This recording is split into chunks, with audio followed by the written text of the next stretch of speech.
কলকাতা পুরসভার প্রাক্তন তৃণমূল কাউন্সিলর সুশান্ত ঘোষ গতকালই পুলিশের জালে ধরা পড়েছেন। পুরী থেকে পুলিশ তাকে গ্রেফতার করে, কিছুক্ষণ আগেই তাকে লালবাজারে নিয়ে আসা হয়েছে। সরাসরি চলে যাব, আবির দত্ত আমাদের প্রতিনিধি রয়েছেন আমাদের সঙ্গে। আবির, ইতিমধ্যেই ধৃত সুশান্ত ঘোষকে নিয়ে পুলিশ আধিকারিকরা তারা লালবাজারে পৌঁছে গিয়েছেন। কোথা থেকে কিভাবে তাকে গ্রেফতার করা হলো, সুশান্ত ঘোষের বিরুদ্ধে কি অভিযোগ? দেখো, যেটা জানা যাচ্ছে যে 108 নম্বর ওয়ার্ডের প্রাক্তন কাউন্সিলর সুশান্ত ঘোষ তৃণমূল কংগ্রেসে, তাকে ইতিমধ্যে নিয়ে আসা হয়েছে লালবাজারে। দ্বিতীয়ত যেটা পুলিশ সূত্রে খবর, যে এই সুশান্ত ঘোষের খোঁজ করা হচ্ছিল, আনন্দপুরে যে লিখিত অভিযোগ হয়েছিল সেই অভিযোগের ভিত্তিতে তার বাড়িতে তাকে পাওয়া যায়নি এবং তার আত্মীয় স্বজনের বাড়িতে পাওয়া যায়নি। এরপরে যেটা জানা যায় যে সে পুরীতে চলে যায় তার পরিবার নিয়ে। পরবর্তীকালে পুলিশ সূত্র থেকে এটা জানা যাচ্ছে যে নিজে যাতে এই কোনো না কোনোভাবে এই ইয়ে থেকে যাতে বাঁচা যায়, অর্থাৎ পুলিশের জালে যাতে সে না জড়ায় বা কোনোভাবে তার নাগাল যাতে না পায়, সেই জন্য নিজের মোবাইল ফোন সুইচ অফ করে সে রেখেছিল এবং তার পরিবারের সদস্যদের পাঠিয়ে দিয়েছিল মুম্বাই।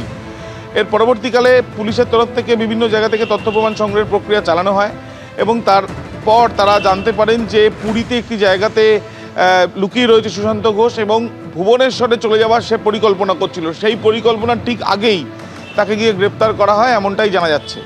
তাকে আজকে ভোর রাতে নিয়ে আসা হয়েছে লালবাজারে এবং আজকেই তাকে আলিপুর আদালতে পেশ করা হবে এবং তার বিরুদ্ধে যেটা অভিযোগ, 2 থেকে 3 কোটি টাকা নেওয়ার অভিযোগ, এবং এই যে 2 থেকে 3 কোটি টাকা নেওয়া হয়েছিল তার শাগরেদদের মাধ্যমে, সেটা হয়েছে মূলত দোকান বসানোকে কেন্দ্র করে এবং এই বাইপাসের পাশে বিভিন্ন জায়গায় দোকান বসানোকে কেন্দ্র করেই কিন্তু দেখা যাচ্ছে আনন্দপুর অঞ্চলে এই অভিযোগ হয় এবং সেই অভিযোগের ভিত্তিতে এখনও পর্যন্ত 7 জনকে প্রথমে গ্রেপ্তার করা হয়েছিল। গতকাল সুশান্ত ঘোষকে নিয়ে মোট 8 জনকে গ্রেপ্তার করা হয়েছে।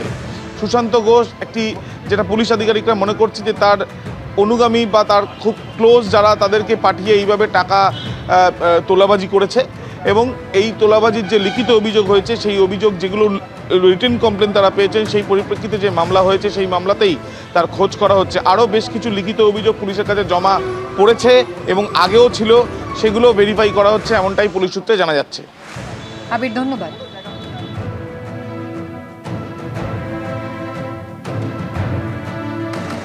সুশান্ত ঘোষের বিরুদ্ধে একাধিক অভিযোগ রয়েছে এবং তার মধ্যে রয়েছে আনন্দপুরে রুবি হাসপাতালের পেছনে 900টি স্টল বন্টনে কয়েক কোটি টাকা দুর্নীতির অভিযোগ।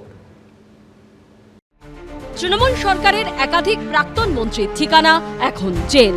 গ্রেপ্তার হয়েছেন একের পর এক তৃণমূলের প্রাক্তন বিধায়ক। দীর্ঘ হচ্ছে প্রাক্তন তৃণমূল কাউন্সিলরদের গ্রেপ্তারির তালিকা। এরই মধ্যে বুধবার উড়িষ্যার পুরী থেকে 108 নম্বর ওয়ার্ডের তৃণমূলের প্রাক্তন কাউন্সিলর ও 12 নম্বর বোর্ডের প্রাক্তন চেয়ারম্যান সুশান্ত ঘোষকে গ্রেপ্তার করল কলকাতা পুলিশের স্পেশাল টাস্ক ফোর্স। কলকাতা পুলিশের স্পেশাল টাস্ক ফোর্সের যারা অফিসার, তারা সুশান্ত ঘোষকে পাকড়াও করেছে উড়িষ্যার পুরী থেকে। গত 5 তারিখ সুশান্ত ঘোষের গাড়ির চালক তাকে বাংলা এবং উড়িষ্যার সীমান্ত যে বেলদা, সেখান থেকে পুলিশ আধিকারিকরা ইন্টারসেপ্ট করেন। গাড়ি ফেলে, গাড়িতে পরিবারের সদস্যদের রেখে, ড্রাইভারকে রেখে সেখান থেকে অ্যাবসকন্ড করে যান, পালিয়ে যান সুশান্ত ঘোষ।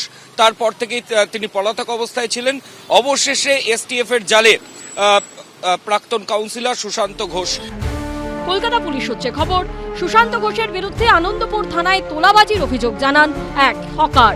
সুশান্ত ঘোষ কলকাতা পুরসভার যে ওয়ার্ডের কাউন্সিলর ছিলেন, অর্থাৎ 108 নম্বর ওয়ার্ডে রুবি হাসপাতালের পেছন দিকে রাস্তার দুধারে প্রথমে 300টি ও পরে 600টি অর্থাৎ মোট 900টি স্টল তৈরি করা হয়। অভিযোগ, প্রত্যেকটি স্টল মালিকের কাছ থেকে 3 লক্ষ টাকা করে নেন তৎকালীন তৃণমূল কাউন্সিলর সুশান্ত ঘোষ। প্রাক্তন তৃণমূল কাউন্সিলরের বিরুদ্ধে কয়েক কোটি টাকা তোলাবাজির অভিযোগ ওঠে। পুলিশ সূত্রে খবর, রুবি থেকে আরভানা পর্যন্ত আগে 300 হকারদের স্টল ছিল, পরে আরও 600 স্টল সেখানে বসানো হয়। প্রত্যেক স্টল পিছু 3 লক্ষ টাকা করে নেওয়া হয়। শুধু তাই নয়, আগে যাদের স্টল বড় ছিল সেই বড় স্টল পুনরুদ্ধারের জন্য আরও 3 লক্ষ টাকা করে সেই ব্যবসায়ীদের দিতে হয় এবং এই হিউজ অ্যামাউন্টের টাকা কিন্তু সুশান্ত ঘোষের অ্যাকাউন্টে গেছিল বলে জানা যাচ্ছে। এই অভিযোগের প্রেক্ষিতে এফআইআর হয়, তবে সুশান্ত ঘোষের হদিশ মিলছিল না। চলতি মাসের 5 তারিখ বাংলা উড়িষ্যা সীমানার কাছাকাছি বেলদা থেকে সুশান্ত ঘোষের গাড়ির চালক সুজিত চৌধুরীকে গ্রেপ্তার করে পুলিশ। পুলিশ সূত্রে খবর, গাড়িতে পরিবারের সদস্যদের রেখেই চম্পট দেন তৃণমূলের প্রাক্তন কাউন্সিলর। এরপর তাকেই পুরী থেকে গ্রেপ্তার করল পুলিশ। ভালো তৃণমূল হতে পারেন, খারাপ তৃণমূল হতে পারেন, মাঝামাঝি তৃণমূল হতে পারেন, আইন তো আইনের পথে চলবে। আপনি ভালো তৃণমূল হন, আপনি নেপালে পালিয়ে যান, আপনি রিজাইন করে দিন, আপনি যদি দুর্নীতি করে থাকেন, সুশান্ত ঘোষ বলুন, সুজিত বোস বলুন, আমাদের আর যারা যারা দ্য লিস্ট ইজ লং, যারা যারা অ্যারেস্টেড হয়েছেন, কেউ ছাড়া পাবেন না। যেহেতু মেরিটটা নিয়ে আমি আবার বলছি, যারা গ্রেপ্তার হচ্ছেন তাদের কেসের মেরিট নিয়ে আমি কোনো কথা বলবো না, তার কারণ আমি সেই কেসগুলো জানি না। কিন্তু টাইমিং আমি আবার বলছি যে দুটো উদ্দেশ্য, একটা হচ্ছে তৃণমূলকে ডিফেম করা, কনসার্ট নেতাদের মেলাইন করা, মানুষের মধ্যে একটা নেতিবাচক ধারণা তৈরি করা। সবচেয়ে বড় কথা, তৃণমূল যে সময়টা ঘুরে দাঁড়াবার চেষ্টা করছে সেইখানটায় আঘাত করা, এগুলোর জন্যই মামলাগুলো ব্যবহার হচ্ছে একজনের উপর, এফেক্ট পড়ছে গিয়ে 10 জনের উপর। সেইখান থেকে ওরা পলিটিক্যাল মার্কেটিং করার চেষ্টা করছে। 27 মে কলকাতা পুরসভার 12 নম্বর বড় চেয়ারম্যানের পদ থেকে ইস্তফা দেন সুশান্ত ঘোষ। এবার তোলাবাজির অভিযোগে তারও ঠিকানা জেল। ময়ূখ ঠাকুর চক্রবর্তী, অর্ণব মুখোপাধ্যায় ও আবিদ দত্তের রিপোর্ট, এবিপি আনন্দ। এবিপি আনন্দ, এগিয়ে থাকে, এগিয়ে রাখে।